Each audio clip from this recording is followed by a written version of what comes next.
Réunion des chefs d'état-major de la CEDEAO à Accra des 17 et 18 août 2023. Les fausses agitations de la CEDEAO ne sont que du brouhaha. Première partie.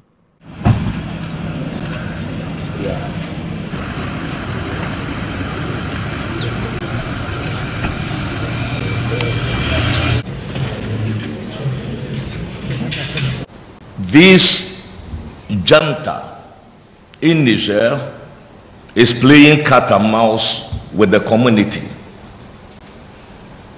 They should know one thing. They have flouted their own constitution that forbids military incursions into politics.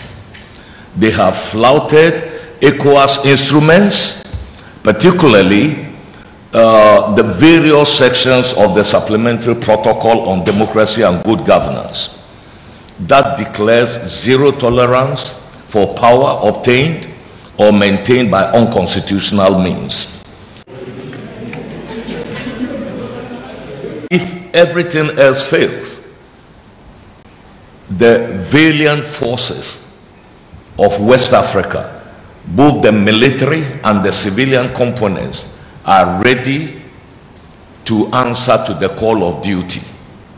Your valiance has been demonstrated time and time again in the 1990s in Liberia, in Sierra Leone, in Cote d'Ivoire, in Guinea-Bissau, and recently in Guinea-Bissau again, and in 2016 in the Gambia. Ironically, when ECOWAS deployed the standby force to the Gambia to make sure that a president who had lost elections vacated the presidency, nobody made noise. Today, they are saying, why are you intervening in Niger? You know, so serious interests are at stake here. But that is not going to divert ECOWAS attention. Qui va fournir les 5000 soldats? Qui va payer les 2,3 milliards de dollars pour la guerre contre le Niger? Nous avons tous entendu le commissaire aux affaires politiques de la CEDEAO, le Ghanéen Abdel Fattah Moussa, déclarer sur les chaînes de télé et radios internationales ceci. Nous avons déjà convenu et affiné ce qui sera nécessaire pour l'intervention. La capacité et les objectifs stratégiques, l'équipement nécessaire et l'engagement des États membres. Ce qui est très encourageant. Tous les États membres de la CEDEAO présents ici aujourd'hui ont engagé des ressources propres pour entreprendre cette mission. Nous sommes prêts à partir dès que l'ordre sera donné. Le jour J est décidé, mais nous ne le divulguerons pas. D'un ton martial, il a proclamé, et je cite, « Nous sommes prêts à y aller. Il n'y aura pas de nouvelle réunion des chefs d'état-major. Nous voulons libérer le Niger des militaires au pouvoir pour que ce pays se concentre sur son objectif premier, la lutte contre le terrorisme. » Fin de citation. Avec cette déclaration, on pourrait ne pas douter que bientôt, le peuple nigérien devra subir le feu et les bombes de la CEDEAO. C'est de l'esbrouf. La CEDEAO se ment à elle-même. Qui pense-t-elle tromper? Le Niger ou l'opinion publique africaine?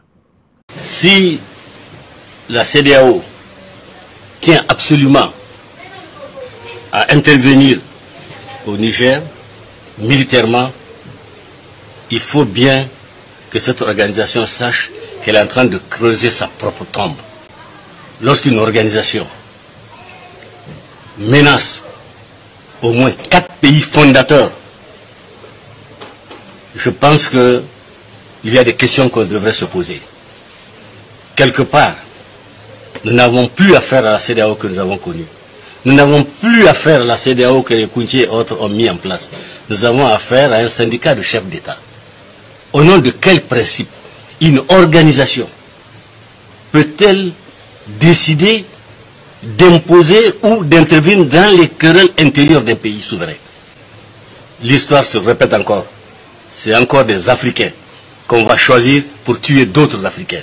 Nous nous battrons pour que ceux qui rentrent dans notre pays n'en sortent plus vivants. Et que personne ne nous accuse de quoi que ce soit. Nous sommes dans notre droit. C'est une question de légitime défense. Quand nous attaque, nous ripostons. En réalité, dans son format actuel, elle n'a pas la capacité opérationnelle pour une intervention militaire immédiate. Faire de telles déclarations sert en réalité à masquer les carences, les lacunes et l'incapacité opérationnelle de l'organisation. Le sieur Abdel Fattah Moussa prétend qu'ils sont prêts à agir, mais il ne dit pas comment. On ne connaît pas le format du corps expéditionnaire qu'ils veulent envoyer au Niger en termes de nombre de personnel militaire et de matériel. On ne connaît pas la contribution de chaque pays à cette expédition punitive. Les pays concernés n'ont pas achevé de définir leurs quotas respectifs de soldats à déployer, étant entendu que chaque pays prend en charge les salaires et l'équipement de ses propres soldats pendant 3 mois de déploiement en opération extérieure. Si la guerre au Niger dépasse 3 mois, alors c'est la CEDEAO qui prendrait le relais pour assumer les salaires et les coûts additionnels du conflit. Une opération militaire en terre étrangère, une OPEX, est une opération complexe à plusieurs titres. Sans entrer dans les considérations politico-diplomatiques, en restant strictement sur le terrain militaire, il faut, premièrement, l'évaluation précise et détaillée de la situation. Cela inclut une évaluation des forces en présence, des infrastructures, de la géographie, des sympathies des populations locales et des tensions potentielles entre les membres de la junte que l'on pourrait exploiter, les conséquences possibles d'une intervention militaire sur le pays, la stabilité régionale, les infrastructures du pays, la cohésion interne, les ressources économiques et sociologiques du pays attaqué et des attaquants, etc. Il faut une planification opérationnelle minutieuse. Celle-ci est essentielle car elle permet de choisir les objectifs, la stratégie de déploiement, la logistique, la chaîne de commandement, la communication et la coordination entre les forces impliquées. Troisièmement, la coordination avec les pays voisins pour la projection des forces. Étant donné que le Niger est un pays enclavé, il est essentiel de coordonner l'intervention militaire avec les pays voisins pour éviter tout conflit transfrontalier. Les forces militaires devront nécessairement être projetées par voie terrestre ou aérienne depuis les pays voisins. Des accords préalables pour le passage des troupes au sol ainsi que pour le survol des aéronefs de combat devront également être négociés et la collaboration en matière de renseignement est importante. Quatrièmement, la planification logistique. En l'absence d'une façade maritime, l'approvisionnement en ressources des soldats engagés dans une guerre contre le Niger peut être complexe. La planification logistique doit être minutieuse pour s'assurer que les troupes disposeront de suffisamment de nourriture, d'eau, de carburant et de médicaments pendant la durée de la guerre. Cinquièmement, la sécurisation des voies d'accès. La sécurisation des routes et des itinéraires d'accès à l'intérieur du pays, notamment les itinéraires vers Niamey, la capitale, est cruciale pour assurer la mobilité des forces d'invasion et empêcher toute interception ou contre-attaque des forces armées du Niger. Sixièmement, les services de soutien. Il faut prévoir des services de soutien médical pour les soldats blessés, de la logistique pour réparer les véhicules ou les armes endommagées, de la restauration pour les troupes, du carburant pour les véhicules engagés, etc. Septièmement, la préparation humanitaire. Une intervention militaire entraîne toujours des déplacements massifs de population et des crises humanitaires. Il faut donc mettre en place des plans d'intervention humanitaire pendant les frappes et pendant les combats. Quant aux ressources et aux équipements, les armées de la CEDEAO devraient aligner des forces avec une gamme d'armement suffisant pour contrer les capacités de l'armée nigérienne qui pourrait recevoir des renforts des armées maliennes et burkinabées, ainsi qu'un appui discret de la Russie, pourquoi pas. Il faudra donc définir avec précision les unités d'infanterie, de soutien logistique, d'artillerie, d'aviation, etc. Une campagne de bombardement aérien n'a jamais fait gagner une guerre. Tout le monde le sait maintenant. Enfin, après l'opération, il faut prévoir les mesures de stabilisation et de transition pour permettre une sortie en douceur de la crise et la restauration de Mohamed Bazoum au pouvoir s'il n'a pas été tué pendant les combats.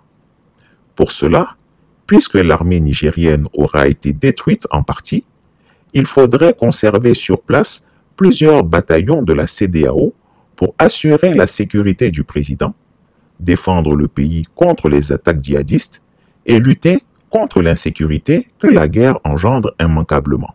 Il faut qu'ils tuent tous les Nigériens avant d'arriver au palais présidentiel. Le CNSP a décidé de dénoncer les accords de défense. Ce n'est pas à l'armée de chasser la France de chez nous. C'est nous, le peuple nigérien. Nous allons nous mobiliser jour J-15.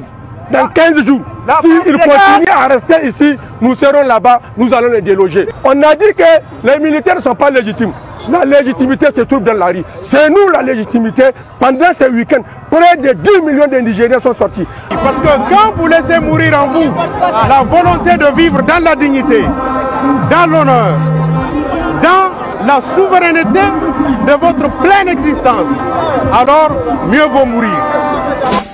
Des rives du Niger aux confins du Ténéré, frères et sœurs, nous sommes enfants d'une même patrie, le Niger, nourri de la sève des mêmes idéaux, pour un Niger de paix, libre, fort et uni, pour un Niger prospère, le pays de nos rêves, pour l'honneur de la patrie.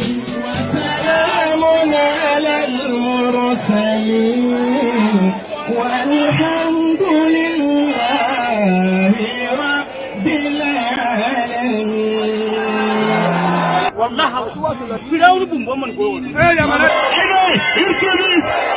Problème, anti Nigeria voulait, anti Côte d'Ivoire voulait, anti France voulait, il y a des gars qui ont fait Niger Sénégal.